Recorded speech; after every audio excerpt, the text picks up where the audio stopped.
Bank Dunia memproyeksikan pertumbuhan ekonomi Indonesia akan melambat menjadi 5,0% pada 2026 akibat tekanan eksternal yang membebani investasi dan ekspor. Proyeksi pertumbuhan 2026 ditopang oleh kinerja ekonomi kuartal 1 yang lebih baik dari perkiraan serta percepatan belanja pemerintah pada awal tahun.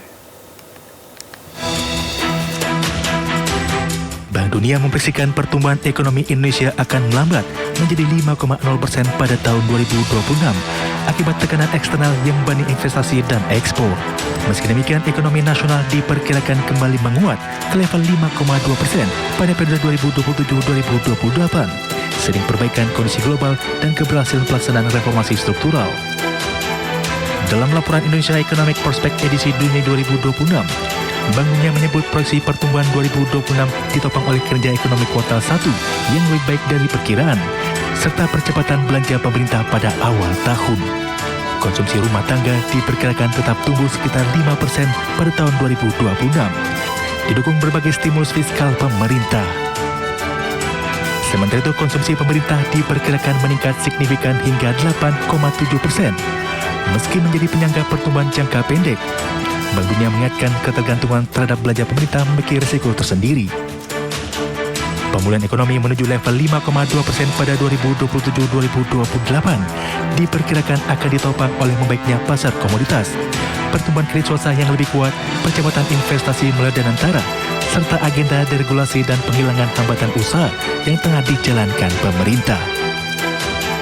Namun Bank Dunia mengingatkan pertumbuhan ekonomi Indonesia saat ini masih banyak didorong stimulus dari sisi permintaan, termasuk belanja pemerintah dan berbagai program fiskal. Tanpa reformasi yang mampu meningkatkan produktivitas, dorongan tersebut hanya akan memberikan efek sementara dan tidak cukup untuk meningkatkan kapasitas pertumbuhan ekonomi secara berkelanjutan.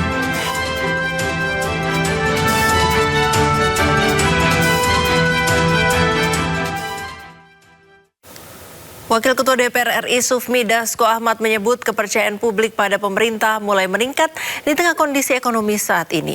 Dasko juga yakin pemerintah saat ini terus menjalankan berbagai strategi dan kebijakan untuk menjaga stabilitas ekonomi nasional. Kan kepercayaan terhadap pemerintah juga semakin kuat, sehingga itu juga berpengaruh terhadap pasar dan juga terhadap penguatan nilai tukar rupiah. Nah, saya pikir kerja-kerja pemerintah akan terus dilakukan.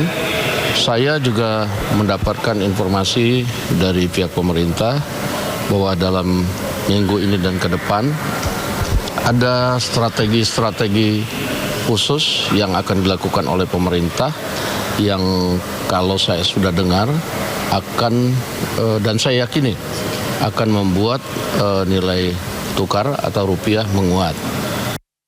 Komisi 11 DPR RI bersama pemerintah menyepakati kerangka ekonomi makro dan pokok-pokok kebijakan fiskal RAPBN 2027.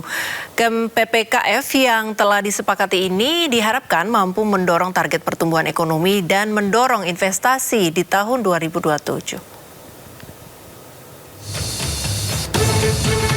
Pemerintah bersama Komisi 11 DPR RI menyepakati kerangka ekonomi makro dan pokok-pokok kebijakan fiskal atau KEM PPKV RAPBN 2027. Dalam rapat kerja Komisi 11 DPR RI, Menteri Keuangan Purbaya Yudi Sadewa mengungkapkan penyempurnaan kebijakan fiskal tahun depan telah terlihat dalam KEM PPKF yang telah disepakati.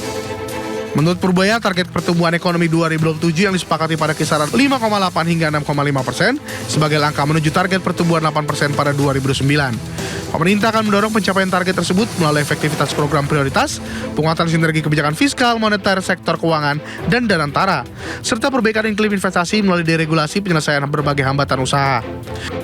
Disepakati target pertumbuhan ekonomi 2027 pada kisaran 5,8% sampai 6,5% sebagai transisi menuju pertumbuhan 8% pada tahun 2029.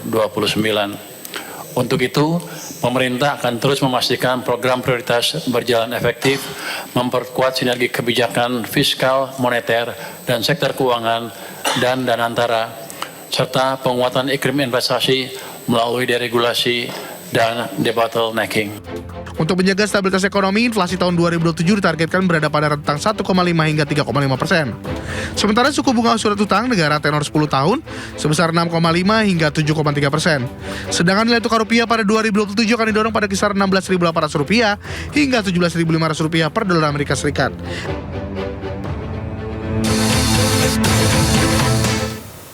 SPBU kehabisan stok hingga antri panjang. Pemotor yang beralih ke Pertalite. Informasinya akan hadir usai jeda. Tetaplah bersama kami di Sindo Sore.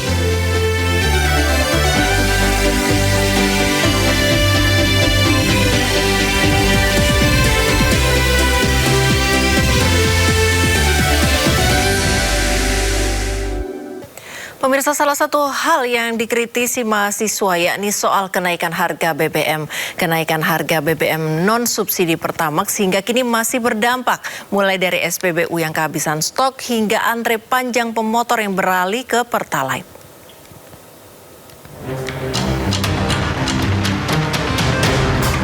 Sejak pemerintah menaikkan harga bahan bakar minyak Pertamax, warga terutama pemotor berbondong-bondong beralih ke BBM subsidi Pertalite. Akibatnya persediaan Pertalite di sejumlah SPBU kosong. Pemotor terpaksa berputar arah dan batal membeli BBM lantaran SPBU di Kalimalang, Jatinegara, Jakarta Timur kehabisan stok. Gimana ya? Ya kita kesulitan aja, Bang. Soalnya kan sehari-hari kita kan mengendarai motor ya, beli bensin. Di Mandailing, Natal, Sumatera Utara, petugas SPBU kewalahan melayani membludaknya pemotor yang beralih ke Pertalite. Mereka rela mengantre lama demi tangki kendaraan bisa terisi BBM yang lebih terjangkau. Namun, waktu yang dihabiskan untuk antre Pertalite harus dibayar mahal, diantaranya bagi sopir angkot karena mereka kehilangan pelanggan. Bang, kalau macam kami waktu udah terpotong, Bang, kan kita setoran sama toke nggak dapat. Aktivitas artinya terganggu ya? Iya, Bang. Menanggapi kegaduhan di masyarakat, pemerintah melalui Kementerian ESDM menyatakan saat ini sedang menyiapkan langkah-langkah untuk menjaga ketahanan energi nasional sekaligus mempertahankan daya beli masyarakat. Pemerintah lagi sedang menggodok hal-hal yang terkait dengan menjaga daya beli masyarakat. Makanya kita untuk menjaga daya beli masyarakat, terutama kepada BBM subsidi, sama sekali tidak kita naikkan. Kenaikan harga BBM non-subsidi dikeluhkan masyarakat. Terlebih, kenaikan harga bahan bakar juga dibarengi dengan kenaikan harga-harga kebutuhan pokok di pasaran. Tim Liputan iNews melaporkan. Pemirsa, puluhan mahasiswa sempat bersitegang dengan aparat saat berunjuk rasa di Jalan Medan Merdeka Selatan, Gambir, Kamis kemarin. Mahasiswa berunjuk rasa terkait naiknya harga BBM serta turunnya nilai tukar rupiah.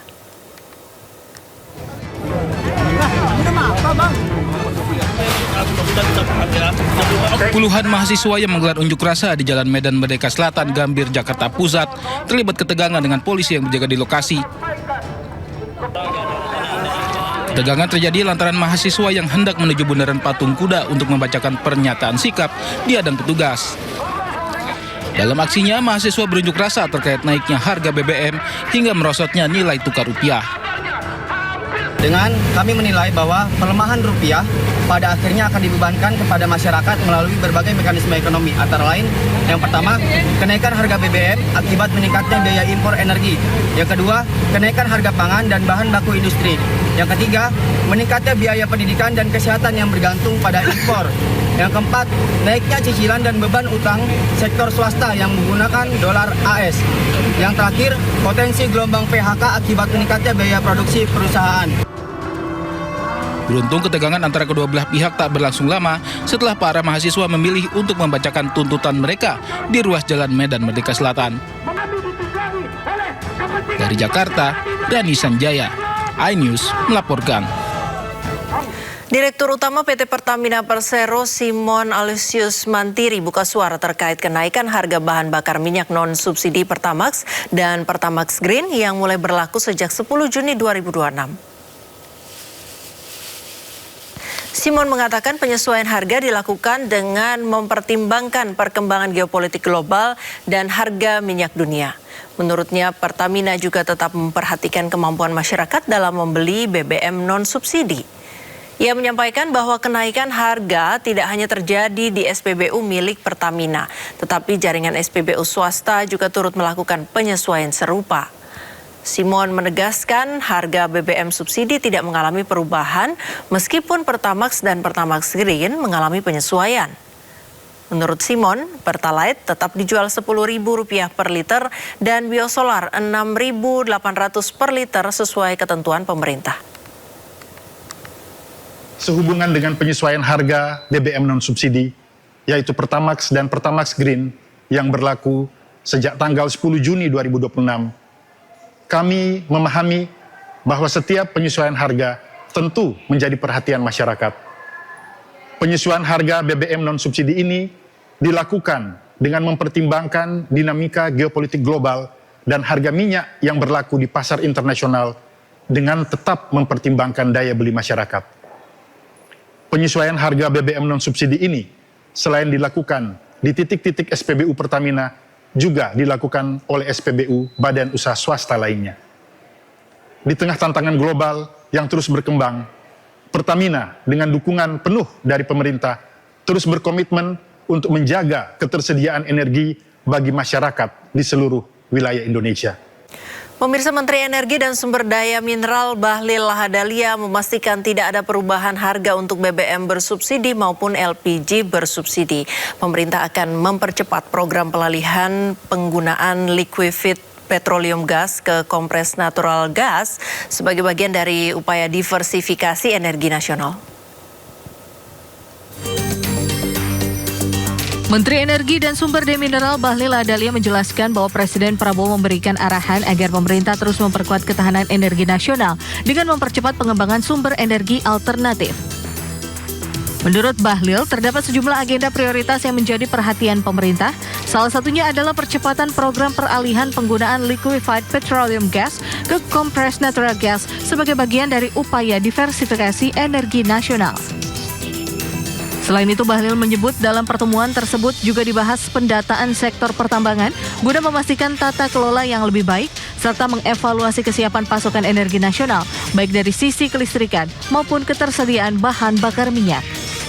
Bapak Presiden memerintahkan untuk segera mencari energi-energi alternatif, khususnya yang sekarang kita fokus itu adalah percepatan peralihan LPG ke CNG. Yang kedua penataan tambang, dan yang ketiga adalah kesiapan di sektor energi PLN maupun dari sisi ketersediaan daripada BBM kita. Bahlil juga menegaskan bahwa pemerintah memastikan tidak ada perubahan harga untuk BBM bersubsidi maupun LPG bersubsidi. Kebijakan tersebut diambil untuk menjaga daya beli masyarakat di tengah tantangan ekonomi global.